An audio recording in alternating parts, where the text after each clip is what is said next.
Hello guys! Nandito tayo sa loob ng isang unit namin sa Grand Riviera Suites. Ipapakita ko sa inyo kasi may mga nagtatanong ng mga guests kung kakasya ba ang 3 packs sa loob ng unit ng studio type. So ngayon, check natin. Ito na guys. So pagpasok natin, yan, in-adjust ko lang dito yung table.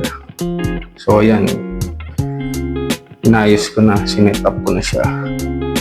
So meron tayong queen size bed, tsaka ito yung foldable bed. So meron pang space kasi nagtatanong sila kung baka sobrang sikip. So ito, in-explain ko na sa kanila at para mapakita rin yung space kung okay pa ba siya. So yan.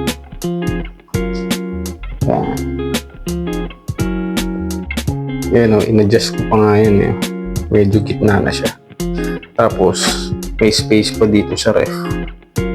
So, kahit pa paano, maluwag pa. So, yun. Pag meron naman silang mga gamit dito, yung mga maleta nila, pwede pa nila i-adjust yung table doon. Pati yung rack. Para mas maluwag pa sila dito.